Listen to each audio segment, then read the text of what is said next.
15/7/2026 रोजी MIDC police स्टेशनच्या DB पथक ठाणेदार श्री बिराजदार क्राईम PI श्रीमती पाटील आणि DB इंचार्ज श्री अल्फाज शेख यांच्या नेतृत्वात त्यांचे जे समोर एक गोपनीय बातमीदारामार्फत खात्रीशीर जे बातमी मिळाली त्यावर त्यांनी छापा लावून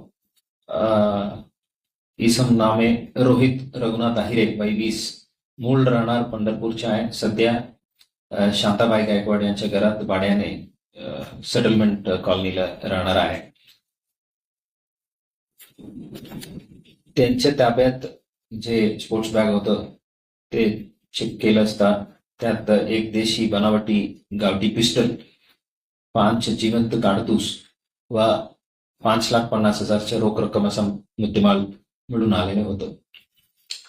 हे रोहित आहिरे या सदर गावठी पिस्टल बाळगण्याच्या परवान्याबाबत विचारतात त्यांनी त्यांच्याकडे शस्त्र बाळगण्याच्या कोणत्याही प्रकारच्या परवानगी नसल्याचे सांगितलं. त्यानंतर त्या सदरची गावठी पिस्टल काडतूस कुठून कोणाकडून आणलं याबद्दल विचारपूस केली आणि जे रोख रक्कम हे सर्व गोष्टीबद्दल त्यात त्यांनी हे पिस्टल काडतूस व रोख रक्कम ही त्यांच्या मित्रनामे प्रदीप हुसैनी गायकवाड राहणार सेटलमेंट फ्री कॉलनी सोलापूर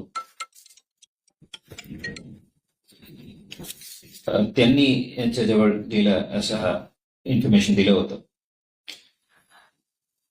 त्यावर आमचं पुढील तपास चालू आहे. इन्फॉर्मेशन असं आहे, हे जे प्रदीप हुसैनी गायकवाड जे आहेत त्यांचे वडील हुसैनी गायकवाड त्यांच्या विरुद्ध कर्नाटक पोलिसांनी गलफोडीच्या गुन्हे दाखल करून त्यांना अटकही केलेल्या आहेत आणि कर्नाटकच्या पोलीस टीम यांच्या घरी येऊन सर्च करण्याच्या संभावना असल्यामुळे त्यांनी हे जे रोहित आहिरे यांच्या ताब्यात हे सर्व वस्तू दिले अशा प्रथम तपासात दिसत आहे. रोहित रघुनाथ आहिरे व त्यांचे मित्र प्रदीप हुसैनी गायकवाड यांच्या विरुद्ध आर्म्स ऍक्ट 325 महाराष्ट्र पोलीस अधिनियम कलम 124-135 प्रमाणे गुन्हे दाखल करून MIDC पोलीस स्टेशन मध्ये तपास सुरू आहे. यात जे दुसरी आरोपी प्रदीप हुसैनी गायकवाड त्यांचे शोध आता सुरू आहे. लवकरात लवकर त्यांनाही ताब्यात घेणार आहे. हे जे आरोपी यांच्या विरुद्ध जे दाखल गुन्हे जे आहेत ते आपल्याला देण्यात येणार आहे. रोहित आहिरे विरुद्ध सलगरवस्ती पोलीस ठाण्यात 1 केस आणि सदर बाजार पोलीस ठाण्यात 1 केस अगोदर दाखल आहे आणि हे हुसैनी गायकवाड विरुद्ध सोलापूरला 3 केस दाखल आहे. इतर राज्यात पण केसेस दाखल असल्याच्या माहिती आहेत, तेही आम्ही कन्फर्म करत आहोत.